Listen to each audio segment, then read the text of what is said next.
Hello everybody, this is Jessie from IamSoCrazy.com, and I am here to show you how to use watercolor pencils. I have this Printable Easter coloring page that I have for a free download and print out on my website, so you can go there and grab the printable. It's completely free. I have several different ones to choose from and they're all pretty fun, so go take a look at what I've got.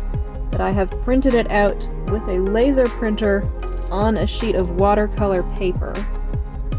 And now I'm using my watercolor pencils to add some colors to it. And I've chosen a yellow for the center of the flowers, and then kind of a peach for the middle of the flowers, and like a hot pink, almost magenta for the outside of the petals. And then I'm also going to be using light green and dark green on the vines, and then light blue, dark blue, and purple on the little medallion in the center. So these watercolor pencils, I have a link to them in the description.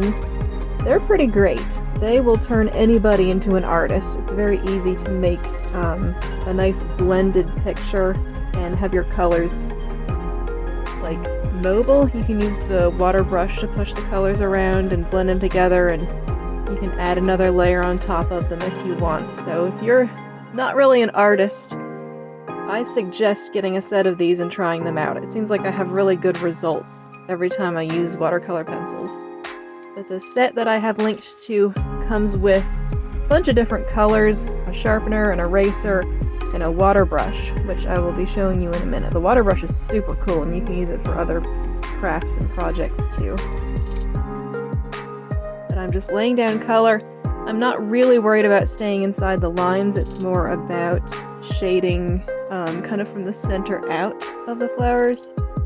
And then you can see when I start on the vines, I'm shading along the edge of the vines. So they all get light green, and then I come back through with the dark green along the vine edge to give it a little bit more depth on the buds and leaves.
Use the pencils to lay down more or less color just by pressing a little bit harder. I have a little bit less color towards the center of the medallion, and then just using the same pencil I've laid down a little bit more color around the outside.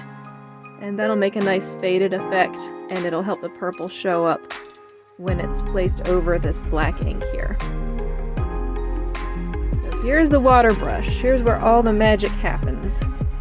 It has really soft bristles on one end, and the handle is hollow, so you unscrew the handle and you fill it up with water, and the water will just sort of gradually come out and it'll help you blend your colors. I'm gonna go fill it up,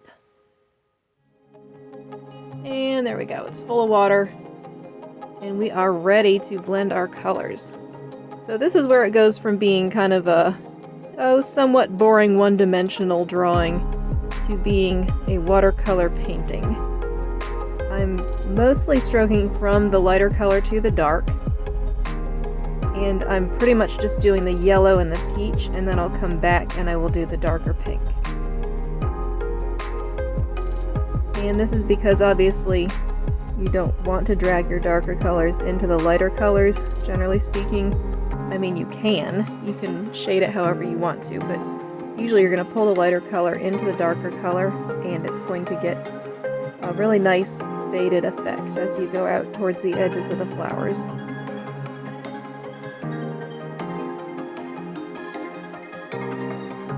lot of times here, just for the sake of keeping my hands out of the way of the camera, you'll see me pushing the water brush a lot.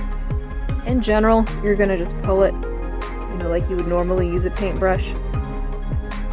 Usually I would be rotating the piece of paper and pulling the brush and keeping my hands out of what I've already painted so I don't smear it. But here I have the paper taped down to the table because I didn't want to make y'all seasick when I flip the paper around. So you'll see me pushing the brush. In general, just pull it. You can see it's turning from kind of a pebbly pale flower into something that looks painted and shaded and watercolor and almost like stained glass.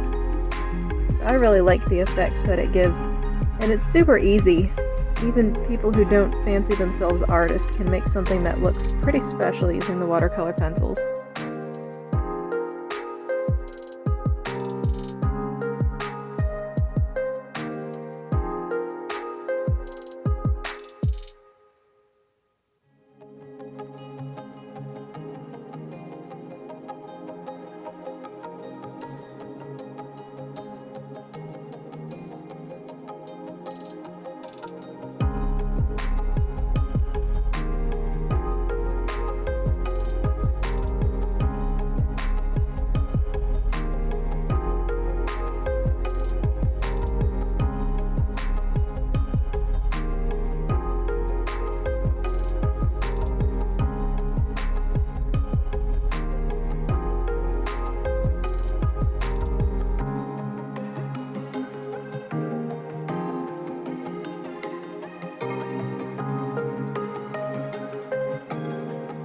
And here, before you switch color families, like before you go from one color to a drastically different color, if you're not trying to blend it, I usually just give the brush a little gentle squeeze, and you can see that makes some water come out. And I just swirl the bristles on my hand, just so I don't carry too much of that pink color into the yellow of the next flower. And then I wipe my hand on my pants because I'm super fancy. And I go right into the yellow and I start pulling it out towards the peach and shading the next flower.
And here I'm blending again from the lighter color outwards towards the purple.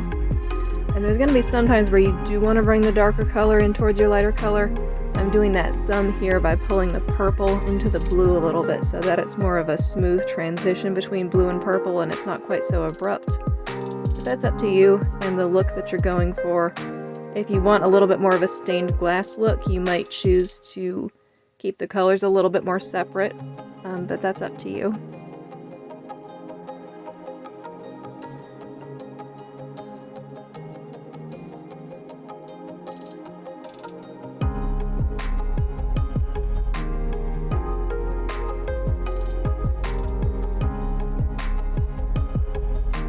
Here I decided the flowers needed to be a little bit darker along the edge, so I'm going back over in another layer, which is another thing that's really easy to do. You can layer color on with these pencils. So I'm just scribbling around the edge of each petal. And you can go back in with 3 and even 4 layers and just tweak things. And now I'm going to blend the outside of the petals just to give the flowers a little bit more of a 3D kind of definition there. Blend it all together once again.